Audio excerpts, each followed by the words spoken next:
Welcome to Sports Talk with L-Beasley. It is Friday afternoon here for me in Detroit, Michigan. And I probably wasn't going to do a show today, but the Los Angeles Lakers didn't want me to have a show. You want to know why? Because they fired Mike Brown. And I couldn't wait till Monday to start discussing the Mike Brown situation. I had to discuss it now, dang it.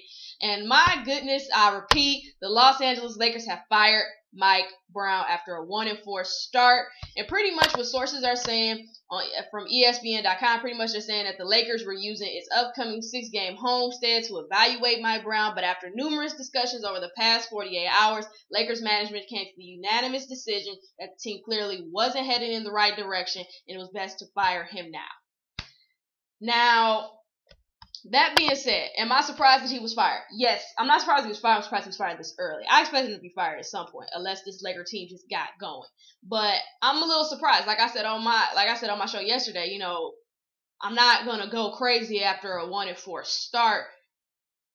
I was personally aware of what Mike Brown was doing. I saw it was certain things that bothered me about Mike Brown's coaching, and I'm gonna get into that in a moment. But like I said, I never felt like Mike Brown was the right coach for the Lakers anyway. I've said that countless times. I'm not a huge Mike Brown fan. I wasn't a fan of him in Cleveland. I wasn't a fan of him when the Lakers hired him. Frankly, I didn't understand it. I always felt we should have went with Shaw anyway. I always felt we should have went with Coach Brian Shaw, but they decided to go with Mike Brown, and that's their business.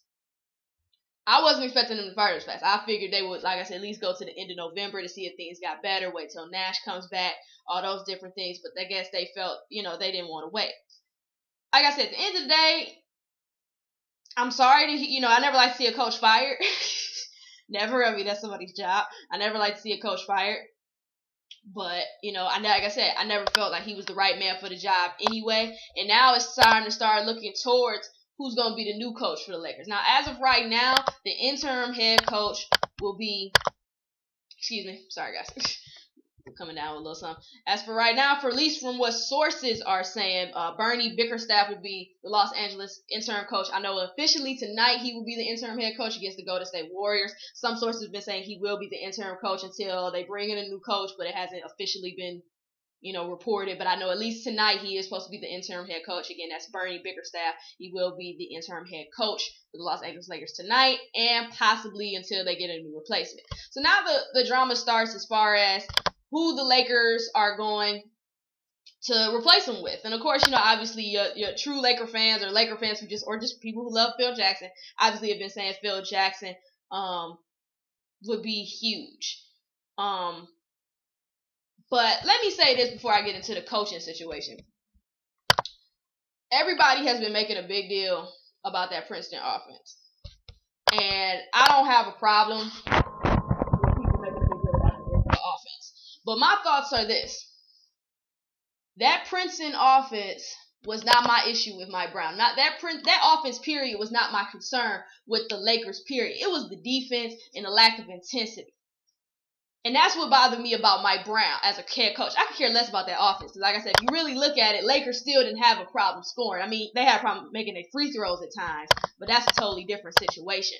But the Lakers' problem was defensively. And I've constantly said that time and time again. They don't have a problem scoring points. They don't. They don't have a problem scoring points. Of course, it may not be in the fashion that you like, and of course, other factors go into the offense, no question. But Lakers, in my opinion, did not have a problem scoring points.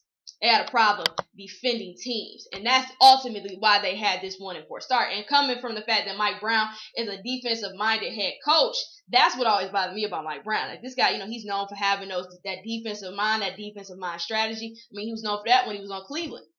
So for him to come to this Los Angeles Lakers team, and last year they did a pretty decent job of scoring.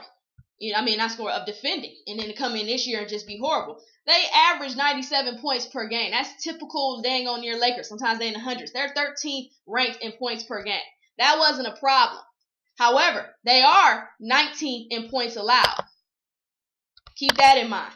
The Lakers ranked 22nd in defensive efficiency, 19th in defensive field goal percentage, allowing 45%, 18th in points allowed, averaging 98.8 points per game. That is what bothered me about Mike Brown. That is what bothered me about the Los Angeles Lakers. Like I said, they don't have a problem scoring. They have a problem allowing other teams to get 100-point error about this team. And I wanted to make that clear. Like I said, it's not to say that somehow Lakers, offense is not a area of concern. I'm not saying that because I always felt it was, but I'm not gonna make a big deal more out of that. I was more pissed at the defense, and that's why they lost those games, because they allowed themselves to be outscored. That was why they lost. That's why they struggled.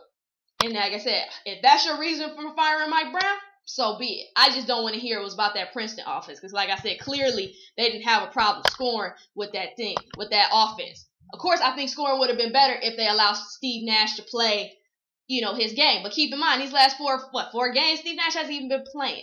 So you could say, okay, let's run the pick and roll. Who gonna run it? Steve Blake, So my whole thing is, like I said, I'm not saying that the offense wasn't important, because it was. It truly was. But my concern with the Lakers, as I've said so many times before, was the defense, the lack of intensity, the non-execution, just being out-hustled. That's what my problem was with the Lakers. And maybe that goes towards Mike Brown as a head coach, but I think it also goes towards his players. And like I constantly said, a coach can only do so much.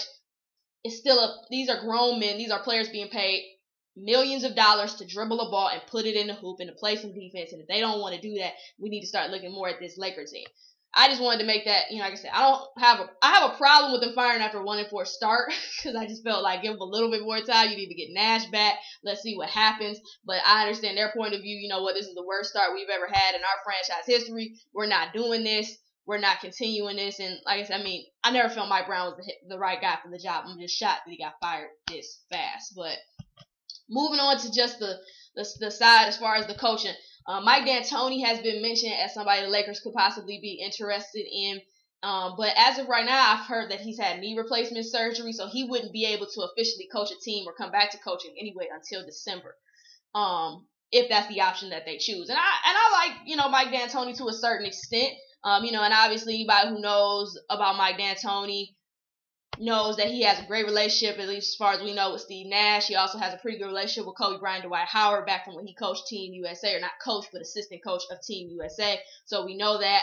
Nate McMillan wouldn't be a bad idea. Brian Shaw, I would love to see Brian Shaw get the job, just because, like I said, he was assistant coach under Phil for so long. He knows the Lakers system. He knows the players. They're comfortable with him. From what I always saw, they respect him even as an assistant coach.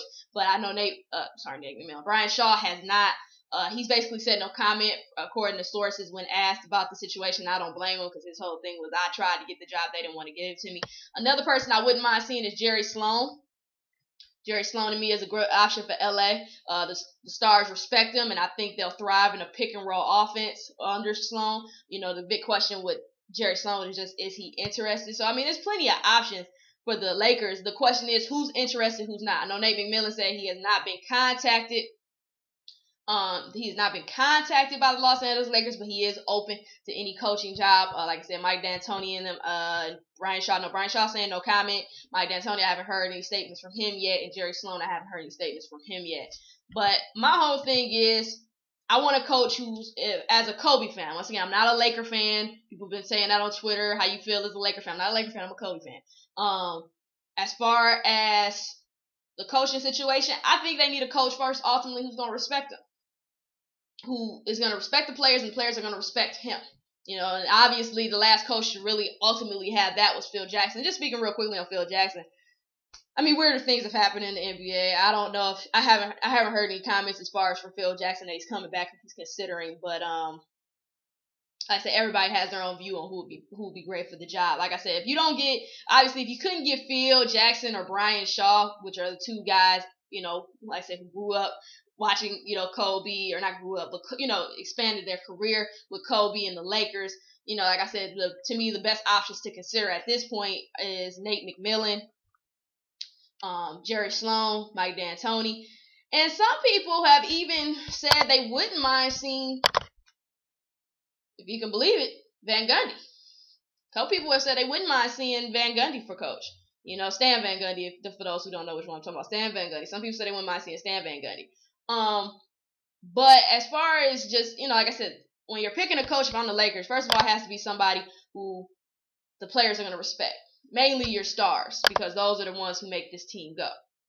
So I want it to be somebody that they're going to respect. I think Jerry Sloan would demand respect, and he would get it. I think Brian Shaw would demand respect, and he would get it. I think Mike D'Antoni would demand respect, and I'm pretty confident he could get it. But I also have a concern with the offense still.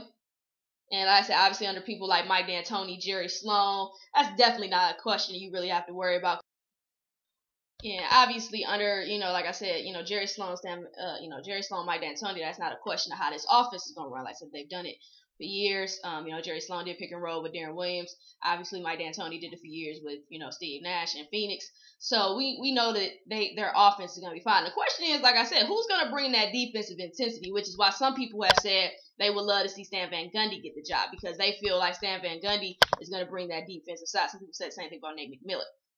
I'm confident that, the only person I'm not confident who's going to bring a defensive edge is Mike D'Antoni, and that's just because he's never brought the defensive edge. It's always been one of his key problems when he, back when he coached was, with the Knicks, he didn't bring that defensive edge. With the Phoenix Suns, he never brought that defensive edge. It was always offense, running gun, and that was one of the key problems for the Phoenix Suns back in that time, and even for the New York Knicks at one point. So that's really my question. Who's going to bring that, that defensive intensity for them? Because like I said, that's still the problem. And, we don't really know what the defensive problem was, if it was just lack of trying and communication. Was it a lack of strategy by Mike Brown? Unless you're in that Laker organization or you play for the Lakers, it's hard for us to really know what truly the problem was defensively. I just know that Mike Brown's a defensive-minded coach, and I didn't see no defense. And I know it was no excuse for teams to be scoring that much in the paint and scoring that easily with players like Paul Gasol and Dwight Howard and Jordan Hill and Antoine Jamison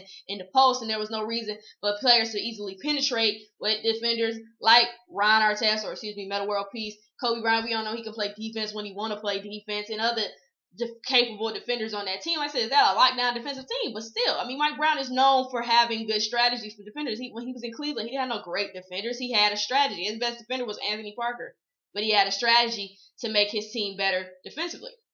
And I have yet to see that with the Lakers this season. That was one of my key problems, once again, with this situation with Mike Brown as the head coach, is no defense. And like I said, that is the reason why the Lakers have been losing. It had nothing to do with that stupid Princeton hybrid offense or whatever. To me, in my opinion, it had to do with that defense. And maybe, some people say, the offense transited to the defense. Well, that's a poor excuse. But if that's the case, then we'll fine. Man, maybe y'all be better. But as far as going to the head coaching situation, like I said, I just want the Lakers to have a coach that they can respect, who's going to demand the respect from the Lakers, players, who's definitely going to have Kobe's respect, and who can help this team get going. Because like I said, there's no reason this team can't be successful. No reason at all. Like I said, Mike D'Antoni, offensively and even respect-wise, probably wouldn't be a bad idea. Like I said, obviously, him and Steve Nash have a great relationship. He ended up getting a relationship with Kobe and Dwight Howard back when, assistant coach of Team USA.